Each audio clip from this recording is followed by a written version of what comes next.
Welcome to the weekly wave. This first thing we want to talk about is some issues that we identified last week. There were some issues with the alt ed students that actually had been showing up on a report, and at one point they disappeared. The issue with that has been corrected. So you shouldn't be seeing that any longer. And there is still an issue with when you're trying to certify or confirm, there's a pop-up issue, and that's currently being addressed. So hopefully that issue will be resolved very soon. Just be sure and check the Waves homepage to see if there are any updates though. And we ask that if you're encountering any of these issues, that you would reach out to us immediately at studentdata.info@sde.ok.gov. Ownership wizard.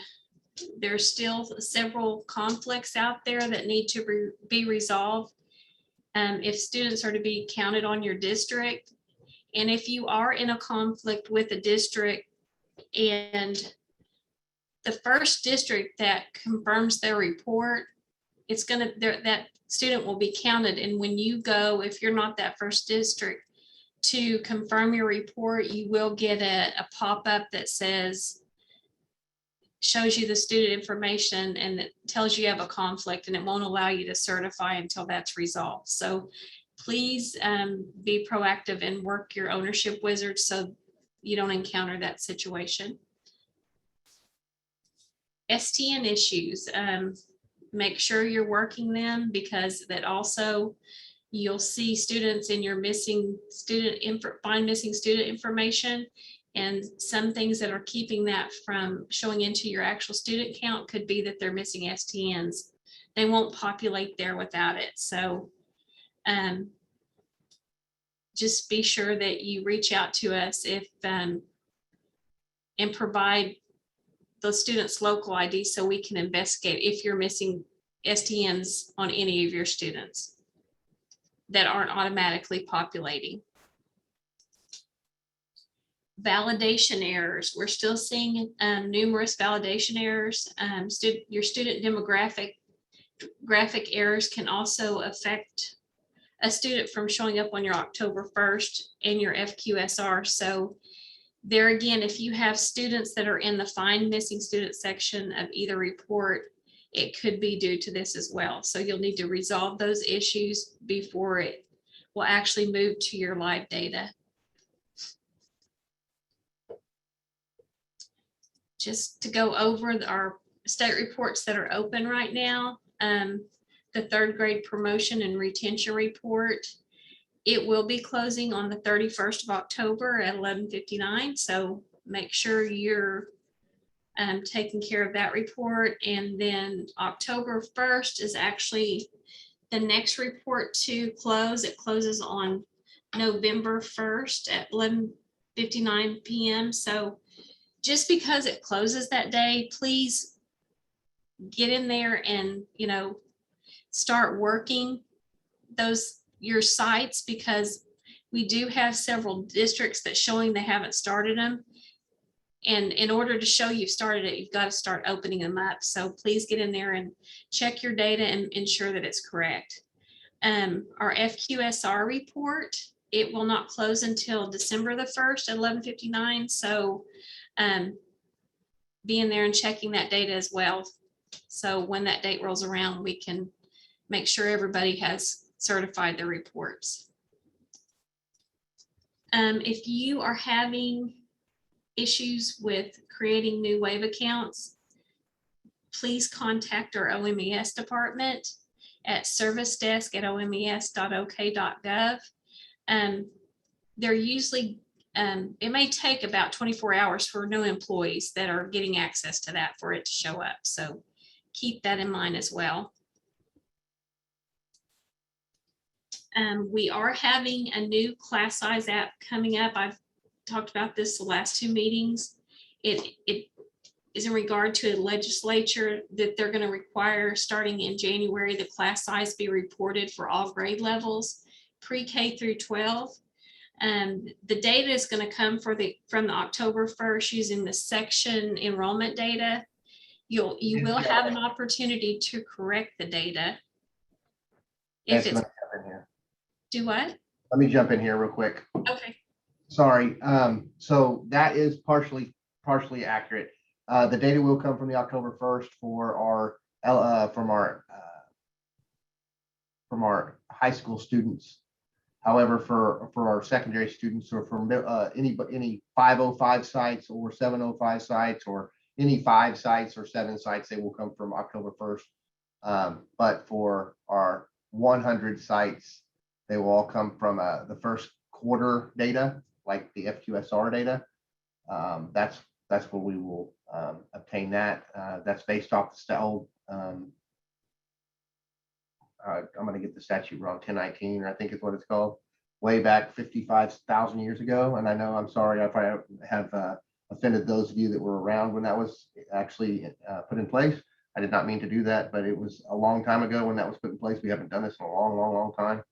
And we're all trying to figure it out too as we go. So we're just trying to make it an easier process than it was back then. We are working on an app. It is in testing with some pilot districts right now. It will be today. We hope that we can find all the big issues. There's several things. This is going to be a mess. I'm warning you now, it's going to be a mess. It's not going to be, it's not an easy way. It's not the way the legislature has written the rules. It's not an easy thing to calculate.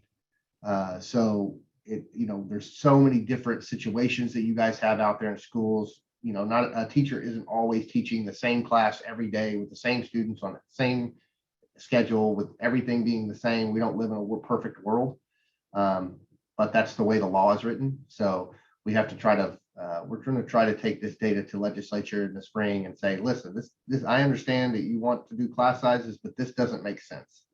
So it's going to be painful. It's not going to be fun, but we're all going to try to get legislature to understand why this doesn't work the way they would like it to work. And maybe come up with a little bit more, something that is a little bit more reasonable and easier to calculate and reasonable to adhere to. So that is the purpose of the department. That is what we're trying to look at. With this data, we've already kind of looked at the data. We are seeing some really crazy things because life doesn't fit in this box. Life is messy, so we are going to try to get messy with it. But we need to show legislature that it is messy, and it's not going to be this perfect cookie cutter house that they think that it's going to be. So that Eric, there is a question in the chat in relation to, it's a clarification question. I see it. Question is, when you say it comes from October 1 report, section enrollment data, which sections by a specific subject? All of the above. It's going to come from the section enrollment data. So whenever you enroll, we're going to look at course codes, we're looking at sections, we're looking at teachers that are assigned to those sections.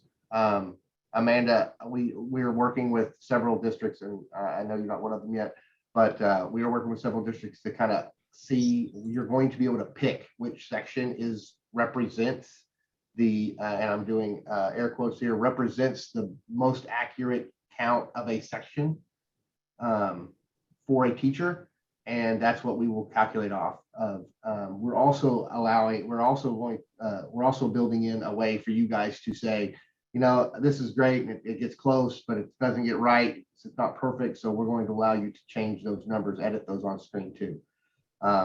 This is just it's like I said, it's a big mess, but we're working to allow as much flexibility for districts to report correctly as we can. And this has nothing to do, I want to be very, very clear, this has nothing to do with the open transfer law. We have a separate development going on for that. You guys will be able to input your whatever your capacity numbers are determined through your district. we will be able to enter those in directly to a separate app. It is not, has nothing to do with class size, okay? It's separate.